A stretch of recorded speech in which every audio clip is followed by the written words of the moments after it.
Okay, hello everybody. Thanks for joining this talk. It's going to act as an introduction to habitat management for invertebrates. And I will go through that time-honoured process of trying to get my slideshow to get to the first slide. And it does this every time, but I'm hoping we will get there eventually.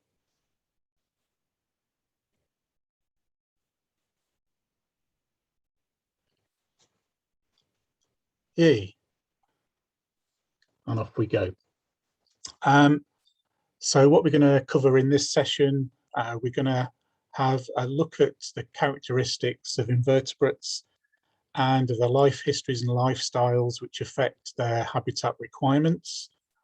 As Kieran said previously, it's a massive subject and we can only cover a small amount in an hour.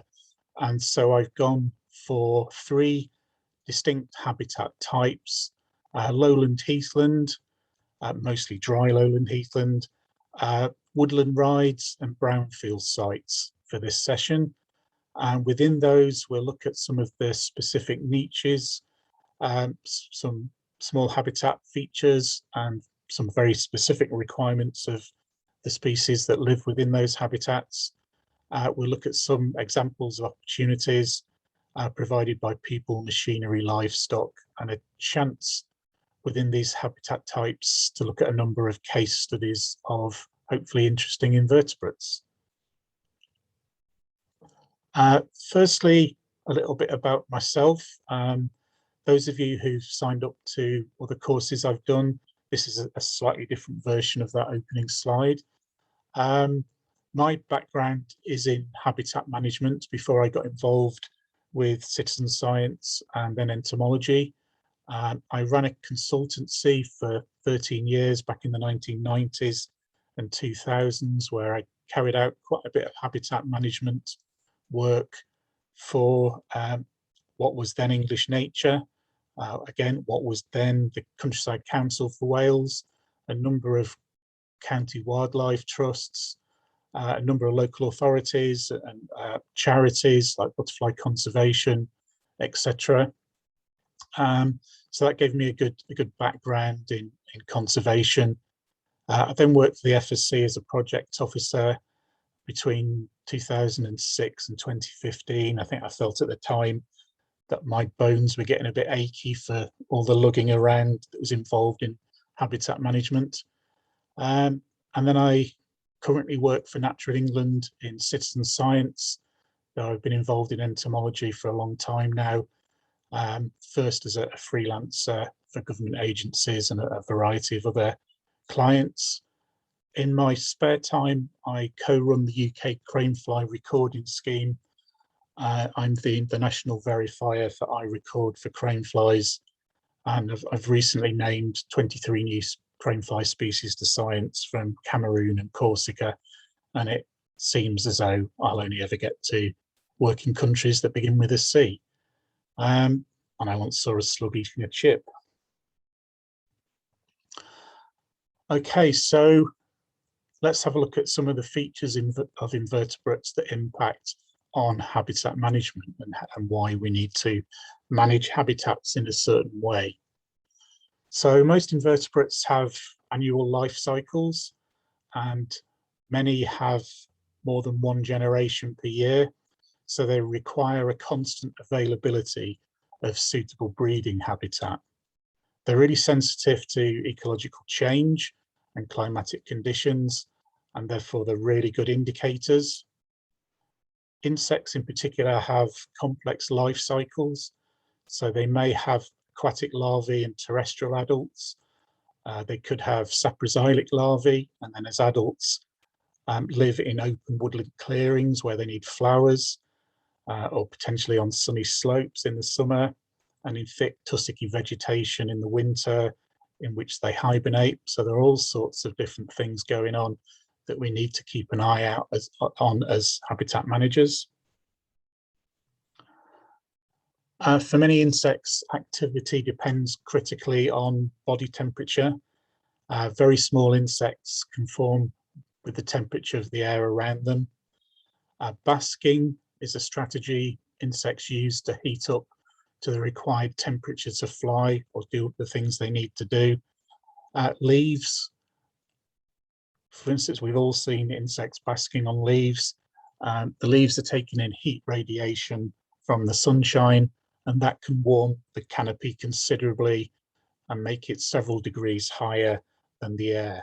Likewise with tree trunks, we've all seen flies sitting on tree trunks and probably not giving it much of a thought, but the tree trunks can be 12 degrees C hotter than the surrounding air. Basking butterflies not only absorb heat by radiation, but also warm air is trapped beneath the wings as it rises due to convection. So microclimate is everything for invertebrates, and we'll see some examples of why that's important as we go through the talk. So to reinforce that, we've all seen these situations. We've all seen flies and insects sat around on leaves or sat around on the bark of trees, but have we ever really thought why they're doing it? And the minutiae of the way temperature works and is important to them. So do bear that in mind next time you see a fly sitting around on a leaf or on a piece of wood.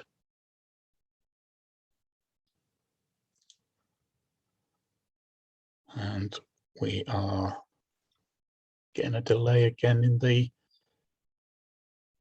the slides. I shall keep clicking it and hoping it will change.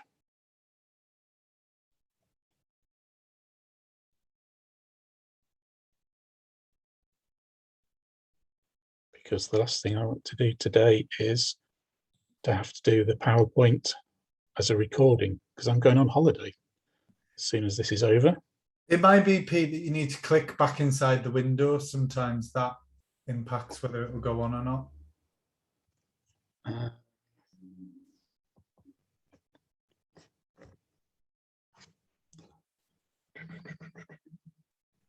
Oh, there we go. I think it could be because I've got quite a lot of slides in this talk, and it might be something to do with that. We'll carry on. So temperature is just as important to tiger beetles as it is to flies. I'll sort of just talk you through the average day in a tiger beetle's life. So they spend the night in burrows 2 to 3 centimeters below the ground. The temperature needs to reach 19 degrees C before they'll emerge. They bask then on the surface to gain heat by radiation and convection, and they become active when their body temperature reaches 35 degrees C, which enables them to hunt and to run around and do what tiger beetles do. But running around cools their body down, and so they generally need further bouts of basking. I think we've all seen them running around and then stopping, basking for a bit, and then running around again. If they get too hot, they stilt, which means they rise up on their legs, and that takes them slightly higher into the air, and that can mean that the temperature cools down by up to 5 degrees just by the action of stilting. If the beetle is threatened with overheating, it'll retreat underground a few centimeters below the ground so it can cool down. And these temperature variation opportunities all need to be provided by the habitat in which the beetle lives. It needs places it can burrow, it needs places it can bask, and it needs places it can hunt. The graph on the right basically explains what I've just said.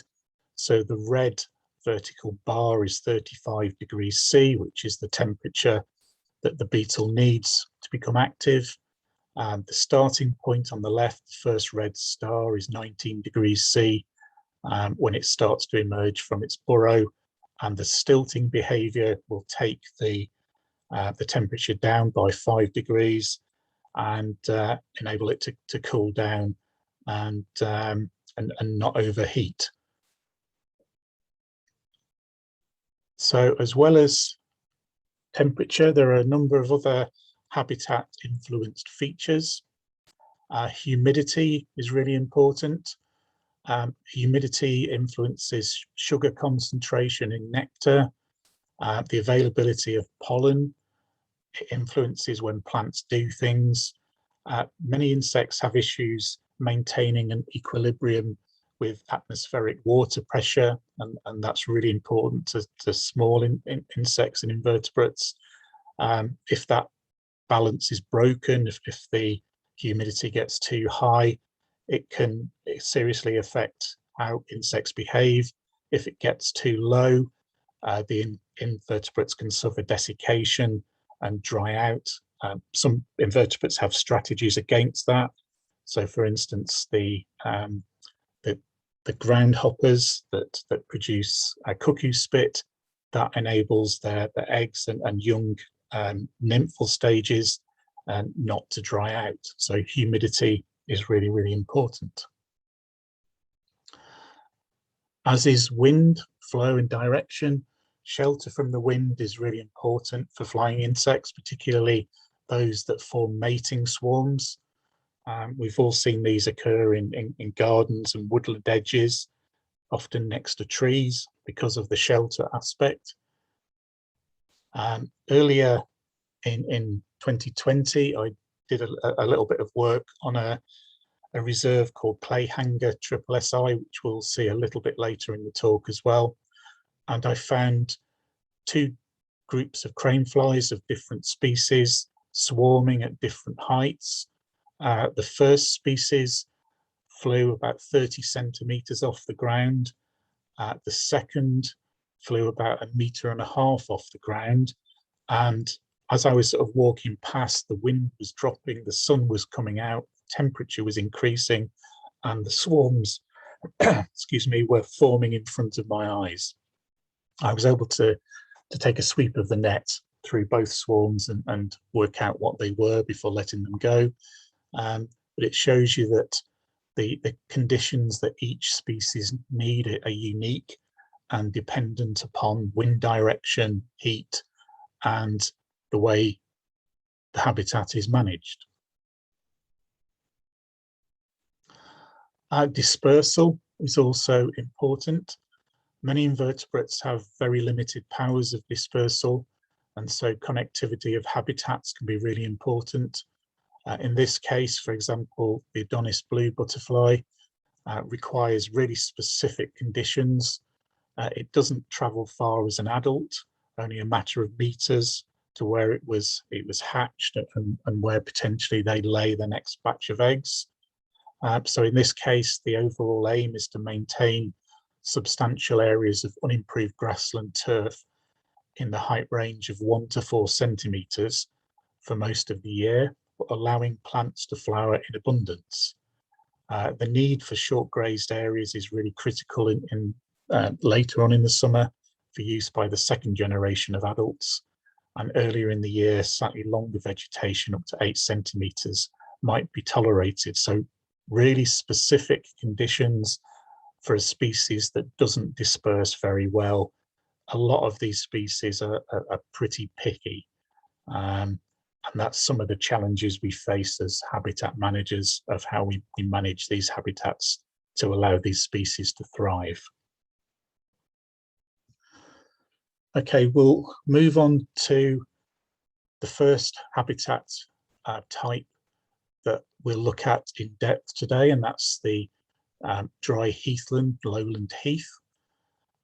This is a photograph of Cannock Chase. Some of you may recognise it. And what we'll do through most of the photographs I show, and most of those photographs are of sites that I've either surveyed on or had some ongoing relationship with, and we'll sort of look at the features we can see from the photographs and sort of talk our way through them. This one you can see has a range of different habitats going on within the heathland. In the far distance, we can see areas of plantations, of pine plantations. We have open areas, we have scrub of varying heights, we have heather of varying heights, we've got some bare ground there, We've got some areas of grassland, or certainly acidic grassland, and probably a few other things going on as well. And we'll look at some examples of a range of sites in different parts of the UK as we go on. But I think the first thing we need to acknowledge is lowland heathen management for invertebrates, and why it's important, and what the features are that we're looking for. So the sandy soils of lowland heaths are ideally structured for a wide range of ground dwelling and burrowing invertebrates. You only need to spend a little bit of time on a warm sandy heathland and you're going to see things scuttling about. The structural diversity in the vegetation and habitat is incredibly important, and we want it to support the fullest range of invertebrate species possible. Surprising to some people, but heather isn't the be-all and end-all for invertebrates, and heather management is not the same as heathland management. And uniform stands of mature or similarly aged heather are often pretty poor for invertebrates, so that's not really what we want. We want diversity, diversity, diversity, and we'll talk about heads and shoulders, knees and toes in a little while. But it's a really useful analogy for how heathland should be managed. So there are all sorts of species that are important that occur on lowland heath.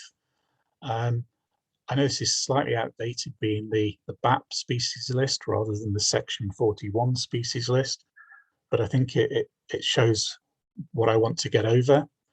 There are a whole range of important species that are recognised as being important that occur on these habitats, and I've sort of colour-coded them differently.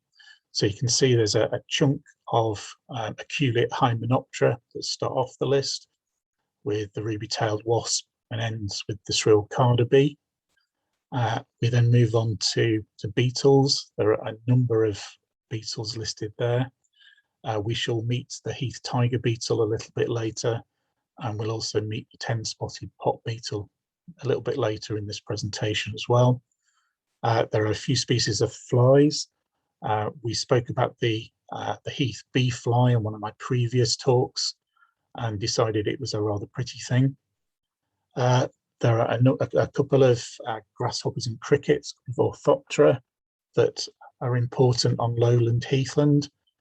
Potentially southern damselfly on wetter areas, or areas that have small streams or brooks running through them. And then there are a couple of species of spider. And again, we will meet the tufted featherleg spider, Uloborus, a little bit later in this talk.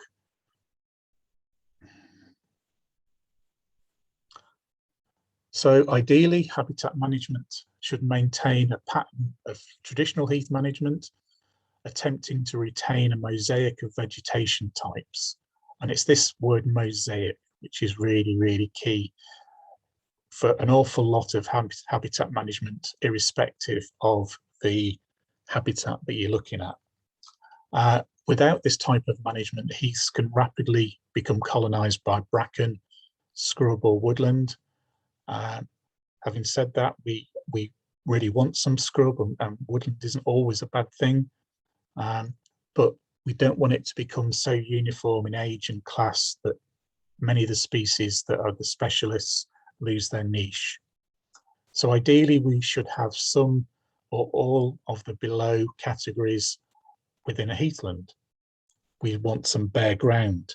As I said earlier, open sandy soil is fantastic for a whole range of things, particularly bees and beetles, some of the flies listed there as well.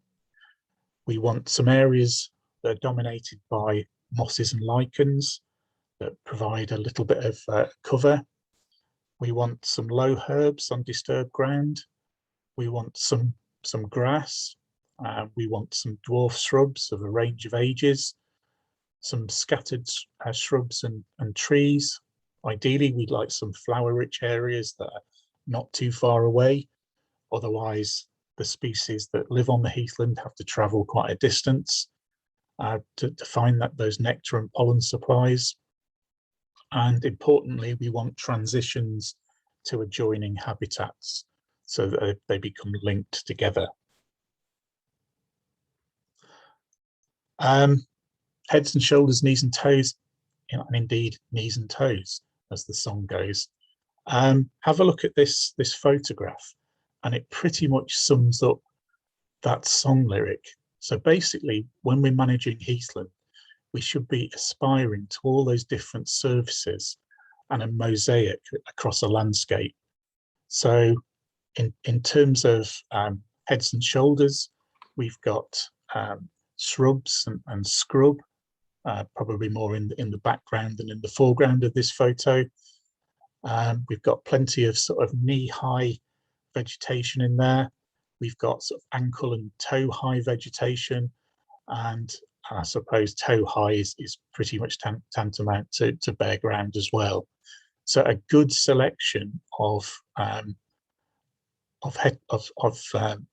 difference in structure and openness will suit all sorts of different creatures. So how do we achieve that?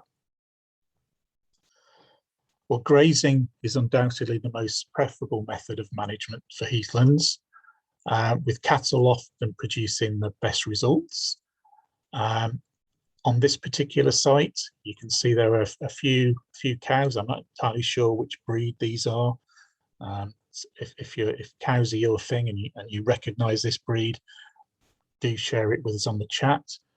On this site also, there were a number of horses that were kept on part of the site from time to time, and they sort of intermingled occasionally with the cows, but often they stayed in their own areas. And they were doing a really, really good job in opening up the structure of the heather. In some cases, rabbits will do the job if they're present, and they can be really, really beneficial and negate the need for other animals. This photo is from Hook and Bartley Common, SSI, managed by the Hampshire Wildlife Trust. This is a purely rabbit grazed, restoring lowland heath in Shropshire, a site called Priest Heath. It's managed by Butterfly Conservation, principally for the silver-studded blue. This is part of an area that's been restored or being restored in recent times. Some of it was an old runway. Other parts of it were fairly agriculturally damaged. A local chicken farmer had been spreading chicken manure on it for a number of years, and so they had to in some way get the nutrient levels down, and they decided they were going to sort of turn over the soil.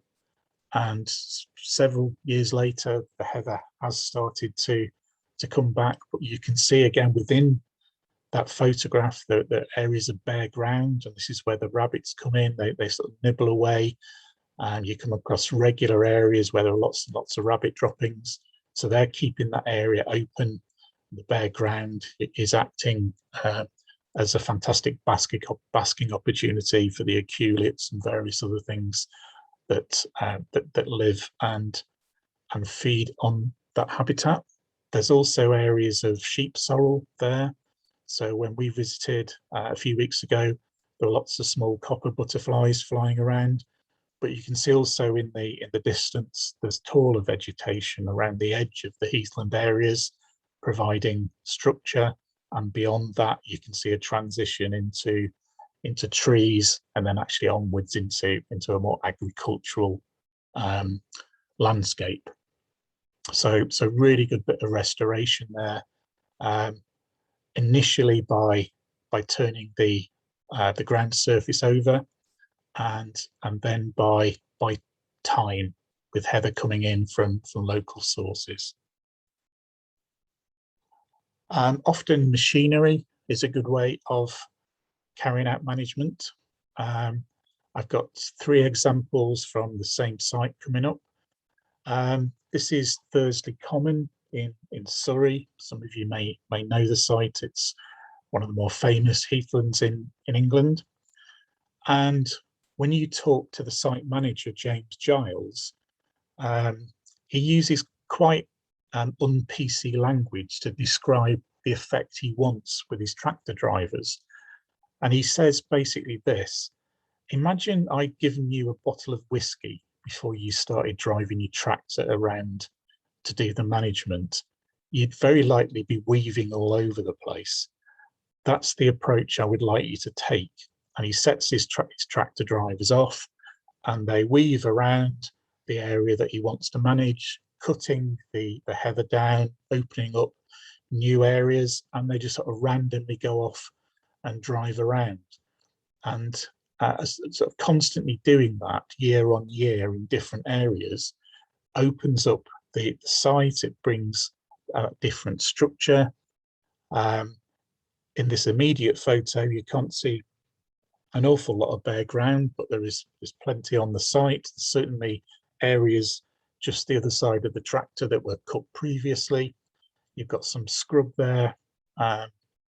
So you've already, just in that photograph, got an interesting heathland rotation going on. Here's a smaller machine, and like the last one, it's hoovering up the stuff it cuts.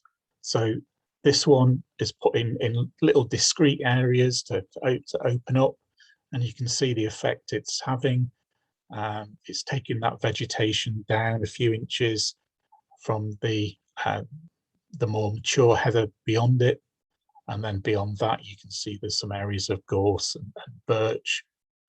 So you've got a transition again from sort of bare ground in this photograph through the stuff that's being cut into the more mature stuff, into the shrubs and the trees beyond.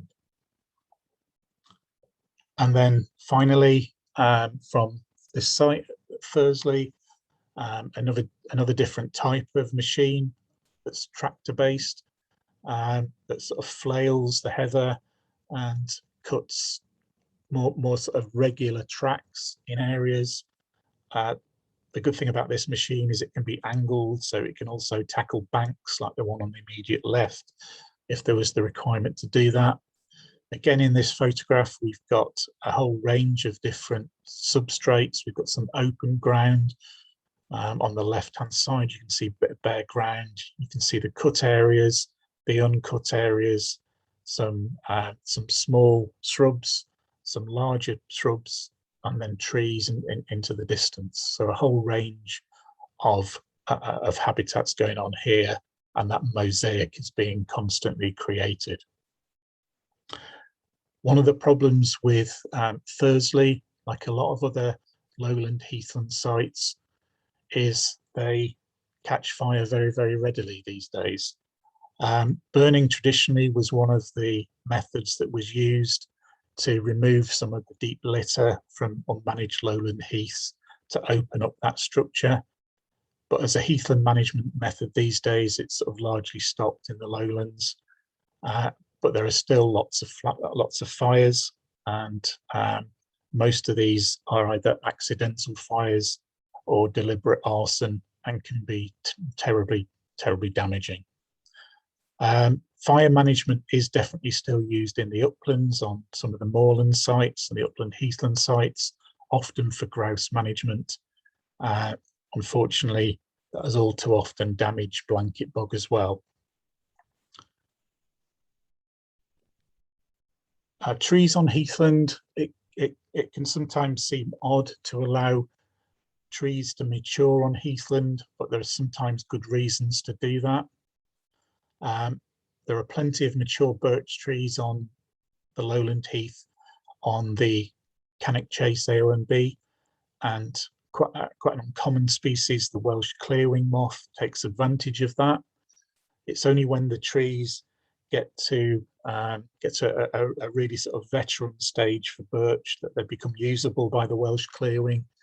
The photograph in the centre shows part of the larval exuviae of the Welsh clearwing as it hatches and emerges from the tree.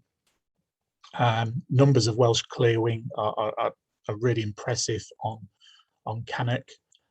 Unfortunately, it's a species I haven't seen as an adult. I've found emergent sites like the one illustrated. I've been out and used pheromone lures to try and catch them, but never come across one yet. But they're impressive beasts by the sound of it, by the look of it. Other heathland trees can be really important in terms of saproxylic species. Again, this is another part of Cannock Chase where there are veteran trees. Survey work recently showed that the species that live here were favourable under the Pantheon arboreal species assemblage types. Those of you who've been on David Heaver's course recently will know a little bit about Pantheon and SATs. And that work showed that this particular site, Brockton Coppice, within the wider Cannock Chase, was within the top 100 saproxylic sites in the UK. But again, if you look at the whole site of Cannock, you'll have all sorts of different management going on across various parts of it. It's a big site. So having an area of veteran trees like this is an absolute bonus.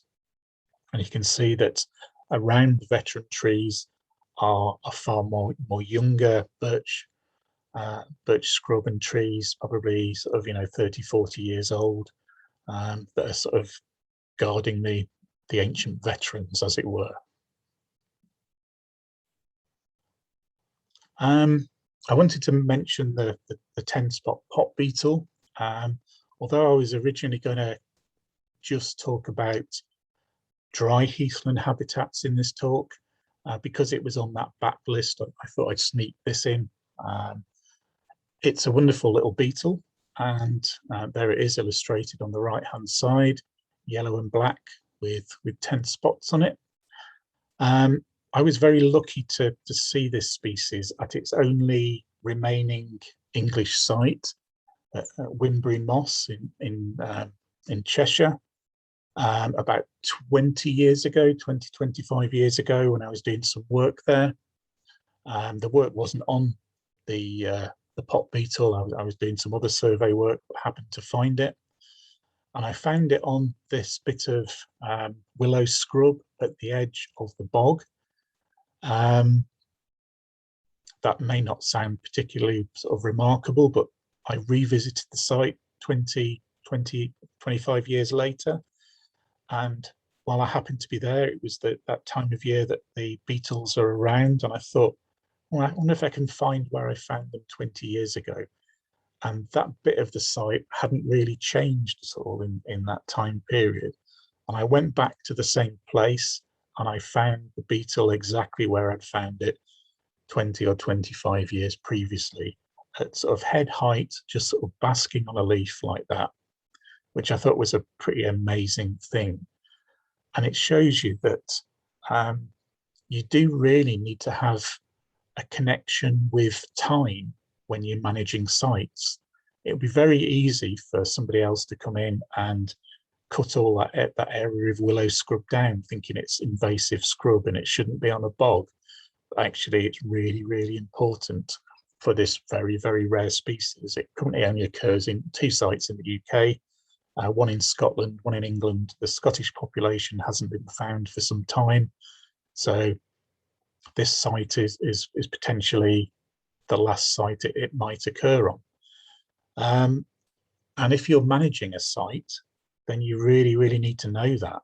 And you need to be able to, have access to survey histories and lists of species that occur on your site, because you can very easily accidentally lose an important species by inappropriate habitat management.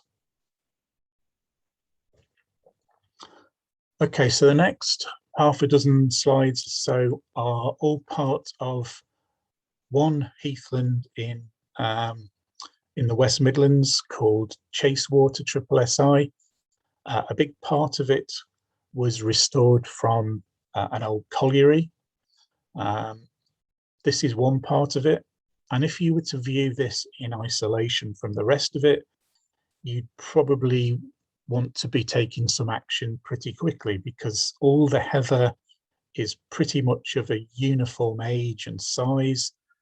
There are a couple of areas within that photograph that you can see where there's potentially some bearish ground. There's a little bit of grass, but it's pretty uniform, and you'd really want to start thinking about managing that to open it up and bring some more diverse age structure in there. But as I said, this is only one part of the site, and fairly close by is this bit, and some management has taken place there within the last few years. You can see that the heather in the foreground is much more open in terms of structure. There's a bit of scrub developing. There's some grassland. There's the slope up towards the woodland. The nearest bit of that to us is probably doesn't function very well as an ecotone. It's a very, very stark change between the heather and the trees. But on the left-hand side of the picture, there's more scrub towards the edge, and you're getting the sort of flow of vegetation types towards the higher woodland. So that's probably functioning a little bit better. Also within this photo, you can see on the left-hand side, there's a little bit of damp ground, brings a bit of diversity in. So this is looking at a little bit more promising for a range of species. Still not a massive amount of bare ground, but often on the whole, a lot of the Midland sites are less heathery, more grassy, and probably more scrubby than their southern counterparts. This is another part of the same heathland. You can see the scrub here is starting to take hold, and the heather is really quite mature here. There's a bit of gorse in there, and it goes into some sort of plantation pine. Again, in isolation, you wouldn't want all of your heathland looking like this, but you'd certainly want some of it looking like this. And where best for it to look like this, it's by larger trees. So you've got that ecotone transition happening. Still elsewhere on the same site, we've got heathland with very little heather on it, dominated by grasses, plenty of scrub, of some different ages of scrub. Again, if you were looking at this in isolation, you might be a little bit worried. But as I said earlier, not all heathland has heather on it, and heather isn't always the most important feature of a heathland. This is a reasonable bit of acid grassland, and just out of shot, as we'll see a little bit later, there's an awful load of bilberry in this location as well. Really, really good. This bit of ground, it goes down to a canal, so you've got a bit of wetland interest as well. Yet another part of the site. As I say, it's quite a large site, and here you can see part of the land is dominated by gorse. Gorse is a pretty important plant in terms of assessing a heathland.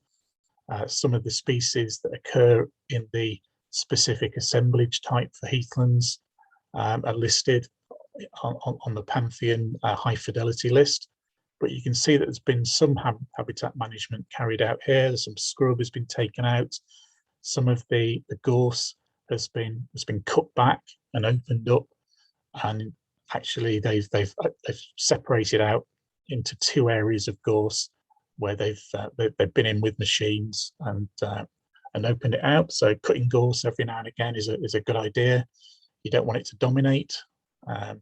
This site can probably stand it, given what you've seen elsewhere, but you wouldn't want a site with that amount of gorse on it if it was the only bit of heathland you were managing. All about mosaics. And here's a couple of the species that you're likely to find on the gorse. The gorse weevil, Hexapion Ulysses and the gorse shieldbug. Below is the gorse shieldbug eggs on the calyx of the gorse leaf. As I said earlier, this is a slightly different area with lots of bilberry. Bilberry not only supports the green hair streak butterfly, but it's an amazing resource for aculeate hymenoptera in the spring when there's very, very little else flowering on a heathland. I don't know whether you've ever stood by flowering bilberry in the spring, but it's absolutely covered with pollinators and a really, really important resource. Again, you can see scrub of different sizes, a couple of mature trees in the distance, a bit more heather in this part of the heathland, but plenty of grassy areas as well. Not a lot of bare ground in this one though. This is a neighbouring site, probably sort of 10 miles up the road, 10 minutes up the road, and a really good area of habitat for a whole range of invertebrates. Some of you will remember this from one of the previous talks that I gave. Really big important feature there for invertebrates is the open south-facing sandy bank, which is absolutely alive with aculeate hymenoptera burrowing and nesting right next to an area of flowers. Really, really good bit of habitat. And if you can achieve that through management by scraping away and opening up banks, then you're going to have lots of very, very happy bees and wasps. We move to the south of the country now. This is one of the Dorset heaths, and you can see this is this area has been managed pretty recently. There's little bits of open areas. There's recovering heather that's been either cut or grazed. There are areas of grass, scrub in the sort of near distance and a bit further around. And then if you go a few hundred yards to the right hand side, the habitat starts to look like this. Much mature heather, more scrub, and there is some areas of scraped open ground, bare ground. You can see in the distance that sort of beigey coloured stuff. So lots of opportunities for things when you can combine those two areas of the site. Here's another site again. We'll see more of this site a little bit later, but you can see where a road has been put through the heathland here. This is a Ministry of Defence site, so you get various things whipping up and down that road. But you can see that they've scraped the side of the verge there. Lots of open habitat, very, very good for aculeates and bugs and beetles, and we shall encounter some of those from this site in a little time. Some more management for aculeates. You can see this area on this site has been scraped right back to the bare sand.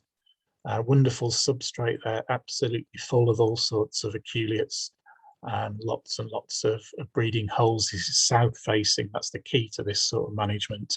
Do it in south facing areas, and it opens up the habitat to aculeates straight away. Similarly, this was done mostly by hand, I believe. Volunteers sort of scraping back and knocking back the vegetation. You can see it's on a woodland edge. Again, lots of opportunity for invertebrates. The temperature there is going to be so much warmer than the surrounding woodland, and really, really important to get as much bare ground in where your substrate is sandy. You can see it's sandy and stony in this particular site. On the same site, a slightly different approach was undertaken. They again turned over the soil. You can see there's a big round area in the sort of top center of that photograph, and a digger came in and turned that over instantly created a new surface for plants to seed into, and for aculeates and invertebrates to use. So very quickly you can change your site with these sorts of interventions. Sometimes they're accidental. This is another military site, and it's purely the use of vehicles that has made that into open ground, bare ground. Large military vehicles, it turns out, tanks and armoured personnel carriers and things like that. Obviously, the forces that are using this site, they're carrying out mock battles and things like that, and so this is purely accidental. But when we came across this, we were really pleased and asked if they could do this on other parts of the site, so that you've got a full transition from bare ground to trees in a very short area. This again is sort of south facing, and it's wonderful for all sorts of beetles and bees and flies. Another sort of accidental area of habitat management on Heathland was this one. You can't quite see what's going on here, but you can probably guess it's the local kids who've come onto this SSSI and decided that it would be good to turn into a cycle track and ramp. As you can see, the sort of areas of ground at the top that they've formed so they can ride their bikes on. This is it from another angle. It almost looks industrial, but it's purely kids with spades that have done this and created some bare sand. It's completely a potentially damaging operation on the SSSI, and it's not something that people would have asked to have been done, but it has been done. And here's another view of the cycle track. But look at some of those stacks of sand on the left-hand side, in the foreground and in the distance. Absolutely wonderful bee habitat. Another sand pit. This is a industrial activity that ceased at some point, and the open south-facing quarry here at Gentleshore in Staffordshire is one of the West Midlands leading aculeate sites, purely because of this old industrial activity. We were able to commission Stephen Falk to do a survey here in 2018, and he found 101 different species of bee and wasp associated with just this area of the site, with just this sandpit. So the diversity of things that can move into this sort of habitat is incredible. Earlier we mentioned the Heath tiger beetle. This was a site in Hampshire, Woolmer Forest, where some scrapes had been put into Heathland. They were sort of sold as fire breaks, but I'm not really convinced they'd stop a fire. The fire would get across there really quickly. But as an absolute sort of accident, the Heath tiger beetles have sort of moved into these areas and were sort of commonly encountered scurrying around. We all know now why tiger beetles live in this sort of habitat, but it was nice to see a different one. Quite similar management has taken place at another site, Ash and Porton Vale, SSSI, colloquially known as Ash Ranges. It's in Surrey. It covers a large part of the Surrey countryside. Again, it's a live firing range, so it doesn't have any public access apart from on bank holidays and the occasional weekend. It certainly made me very, very unpopular at home, having to go down to Surrey and bank holidays to do my work, but there you go. And you can probably see that a little bit better here. So you've got the scrapes that have been put in for all manner of things, for the Heath tiger beetles and aculeates. You can see in the distance the tractor has been driving around. The driver's obviously had a bottle of whiskey before he started, and he sort of randomly wandered around that hill, opening up tracks and giving some structure to the heather. You can see there's plenty of scrub there. There is a little bit of bracken, but not too much, and a bit of gorse. So very much as the song I introduced earlier goes, heads and shoulders, knees and toes. The tractor drivers have some help on that particular site. There's could be belted galloways wandering around, chewing their way through some of the more scrubby areas or grassy areas. We encountered a number of those. This is the list of species that we found on that site that made the scrub heath and moorland FW03 SAT favourable. Some quite interesting things in that list. An awful lot of them being rare spiders. Here are some of those rare spiders. I particularly want to draw your attention to number 3 and number 4, the lynx spider, number 3, and the tufted featherleg spider, Uloborus, number 4. Particularly that the lynx spider is incredibly rare. Is a female and a male, given an idea of their size. They occur in the UK only on this area, between sort of Reading and Guildford and Cobham, so sort of Berkshire, Surrey, and Hampshire. And my colleague there is surveying. You can see that the heather is reasonably mature, and this is exactly the sort of habitat that lynx spider lives in. It likes that really, really mature heathland. So when you're managing a site, you really do have to know what's there before you start smashing it about too much.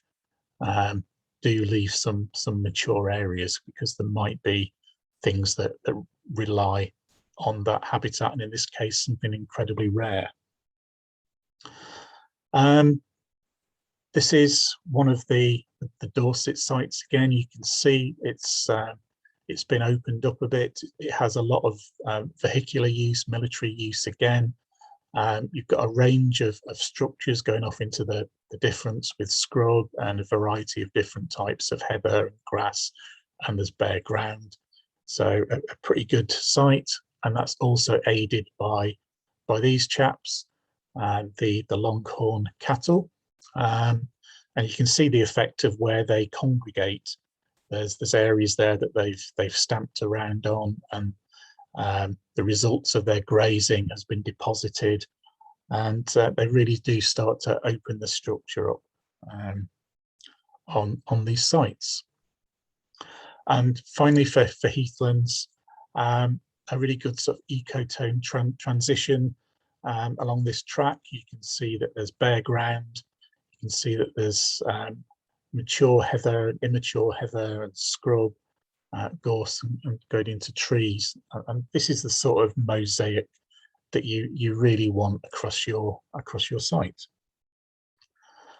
I think we'll sort of whip through woodland ride management next. We won't spend a lot of time because I think we're going to run out of time.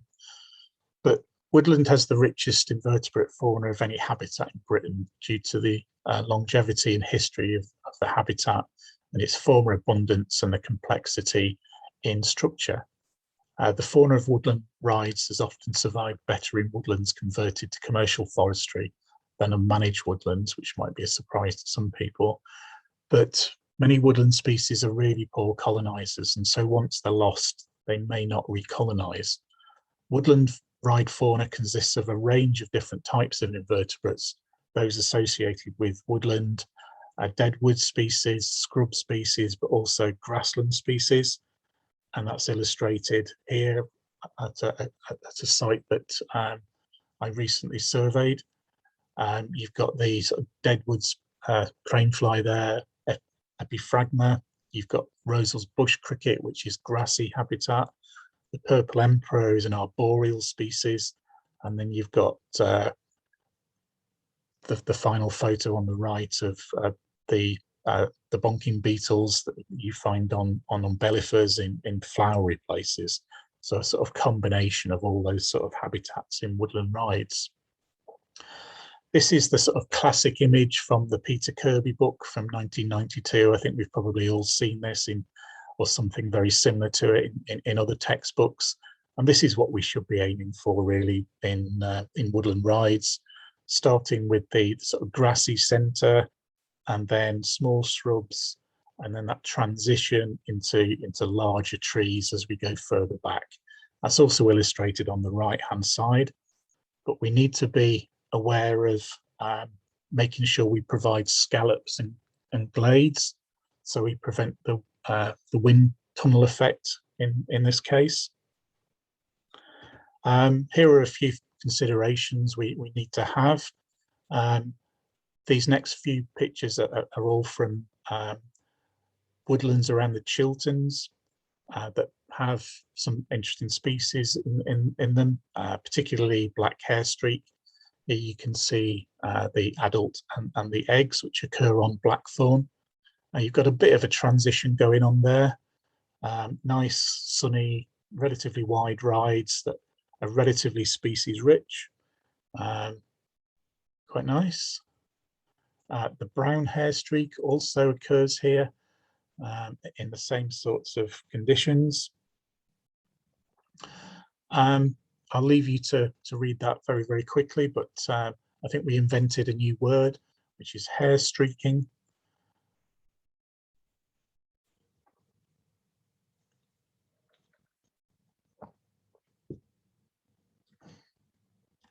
Okay, I will move on. So here's another one of those rides. Obviously far more mature trees here. You can see there's some degree of scalloping has gone on where the photograph is taken from, and some of that dead wood has been left, which is obviously a great thing to do. I think we could probably open this ride a bit more though, and maybe take one or two more mature trees down to sort of open up the ground beyond that. But again, not too bad, pretty good for invertebrates with a little bit of work. This is another ride that we surveyed this year, an internal ride in a woodland. Very wide grassy rides in this particular case, and not at all managed for conservation. This woodland sort of managed for shooting interests, but still it turns out not to be too bad at all.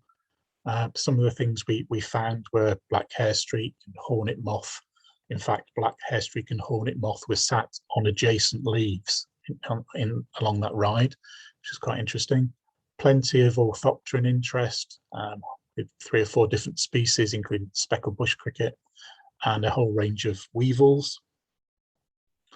A range of deadwood beetles. That the wasp beetle there just represents 7 or 8 species of longhorn beetle that we found there.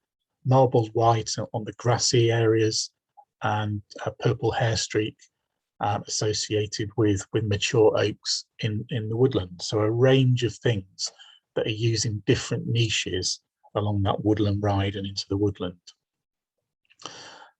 This was another site, and this is a glade. Again, I don't think it's particularly been designed with conservation in mind, but it had a really good population of a whole range of invertebrates once the sun came out. I was sort of stood where this photograph was taken whilst it was cloudy. All of a sudden the sun came out very, very quickly, and the invertebrates just went boom, and there were white admirals flying around. A whole range of things turned up. It stayed like this for about half an hour, and then it clouded over and started to rain.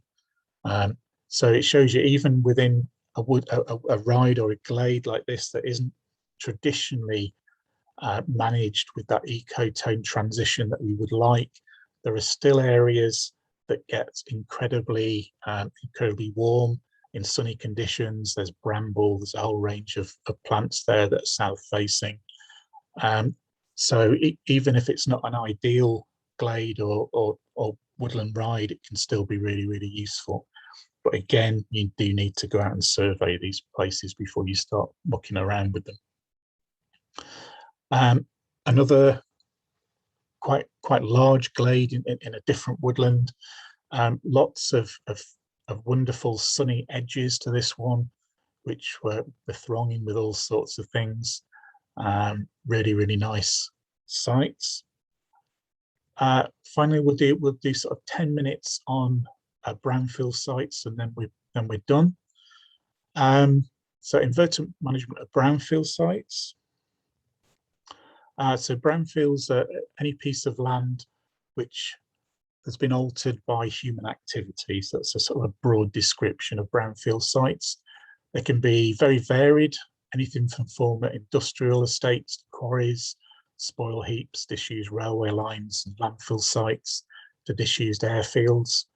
Brownfields are thankfully now listed as priority habitat on Section 41 of the NERC Act, under the name Open Mosaic Habitat on Previously Developed Land, which is possibly not the best name, but it'll do as long as it's giving some form of protection to some habitat. Still a long way to go though. But in terms of management, some sites will require management to prevent site succession to scrub or woodland, the loss of open habitats. And the management of brownfields differs from traditional conservation management, as we will soon see. So in terms of some figures, at least 12 to 15% of nationally rare and scarce inverts are recorded on brownfields. That's likely to be an underestimate. Over 30 BAP species are strongly associated with brownfields. And the Thames Estuary brownfields alone, very much in the news at the moment, 100 Red Data Book and 400 nationally scarce species of inverts have been recorded. And at least 40 invert species these days are largely or wholly confined to brownfield sites. So really, really important sites that need careful management. These come from some of the information that Bug Life hosts on brownfield sites, and I would recommend you spending a bit of time on their Brownfield Hub, which has all sorts of useful stuff for brownfields. But I just thought it'd be useful to look at some of the features that butterflies, flies, bumblebees, and ground beetles use on brownfield sites. So warm, sunny microclimate and well-drained soils. Obviously, there are more things that require that. Bare ground, yeah, we've sort of recognised that, and we know the reasons why. Specific larval food plants in abundance. Diverse nectar resource for adults, and unmanaged bits of grassland and scrub for shelter. So it's that mosaic feel again of open ground, areas with plants, open areas and scrub. For bumblebees, we need a lot of wildflower resource, notably early successional habitats with plentiful legumes. We need a good forage availability through the whole season from April until October. Long grassy areas and tussocks where bees can overwinter. Burrows to provide nesting and overwintering sites for the large garden bumblebee. Then for flies, ruderal early successional habitats of varied topography and aspect, permanent and temporary pools, damp hollows, wetland features. It's the first time we've encountered that in our little study. Unmanaged grasslands, we've had that before. Scrub and carve for shade, yeah, we've mentioned that. So for ground beetles, rubble and introduce substrates and piles of bricks, piles of stuff. Sparsely vegetated early successional habitats, ephemeral and permanent wet features, rosettes of ruderal vegetation, topographical and microclimate variation, bare and friable ground. This is a case study at a site called Whittlesea Brick Pits.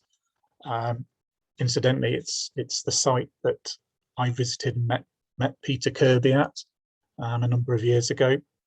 There are all sorts of interesting species that occur there, lots of bees, lots of flies, lots of beetles that are of interest, and a special groundhopper, Separose groundhopper, which is normally confined to sort of coastal cliffs, but occurs inland at Peterborough. So the important things that are there are the wetland features, so reed beds, wet grasslands, ephemeral pools, seasonally flooded areas, seepages, and flushes supporting diverse fly and beetle assemblages. As a dipterist, I get very excited every time I hear the word seepage. Seasonally exposed wet clay supporting specialised beetles, bugs and flies. bare ground, clay, sand and gravel. Not really a surprise, there's clay there, with it being a brick pit. Early successional vegetation, it includes wild carrot, common ragwort, teasel, mignonette, and a range of other things that provide forage for bees and flies. A good diverse scrub structure with developing dead wood and wood small reed grassland ranging from short open sward to dense tussocks. So a whole range of mosaics. Again, it's diversity, diversity, diversity. And this is what the brick pit looked like, or the site looked like before the industrial part of it was demolished. So you can see how it sits in the landscape. Lots of wetland areas where they've dug for bricks in the past. So the management that was carried out at Whittlesea, so to encourage a mosaic of bare ground, early successional vegetation, areas of species poor grassland were stripped of topsoil using excavators to create bare ground scrapes. The removed material was then piled to create bee banks for ground nesting species, and also ground beetles would take advantage of that. Where dry and wet grasslands and open cliff faces were threatened by succession, scrub was cleared to create open sunny areas rich in wildflowers. To increase the resource of small water bodies, particularly seasonally wet scrapes, excavators were used in suitable damp areas, and by enlarging and deepening wet grassland areas, water will be held there for longer periods. That was definitely in evidence when I visited. Forage was enhanced on south-facing banks by sowing nectar-rich species. Wide, shallow drawdown margins were created on ponds using an excavator to create opportunities for inverts, but also for stoneworts for plants. And choke ponds were cleared of some of the vegetation that were throttling them. So quite a bit of work involving excavators and sort of handwork.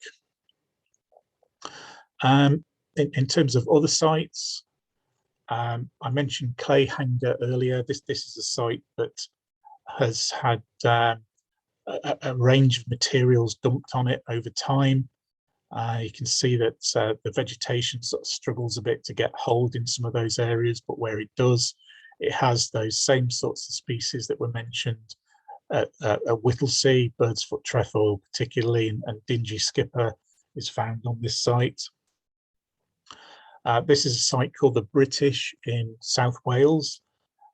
It's part of the old colliery spoil sites that are so good for wildlife. You can see a whole range of different habitats going on there. There's water sitting, there's bare ground, and there's a range of other substrates. And again, if you're managing these sites, those are the things you need to retain. This is the point of air Thornwick Colliery in North Wales that I stumbled across when I was walking some of the Wales coastal path this year. I couldn't get onto the site, but this is what it looked like over the fence. An amazing brownfield site full of bird's foot trefoil, lots of bare ground and scrub. You can imagine how rich this site is for invertebrates. Another view of it, although I couldn't get onto the site, some of the site spilled over onto the coastal path, thankfully, and there were plenty of wall brown butterflies and dingy skipper butterflies flying around when I was around there. So you can see the value of that site, and that's just a couple of the more obvious things. Think of all the bees, think of all the flies and the other butterflies and moths and beetles that must be doing well there. Another Wales coastal path experience was finding grayling in this old stone quarry on Anglesea, and that's somewhere I would love to spend an extended amount of time poking around. The weather wasn't particularly good. There was a sea fog over the site at this site, but you can imagine how warm that site gets in the sunshine. You've areas of bare ground, You've got piles of stone and piles of soil and sort of farm refuse at the back. I imagine that's a really, really interesting site to explore, and probably not one that's given any thought by the landowner, but could be really, really important for a whole range of things.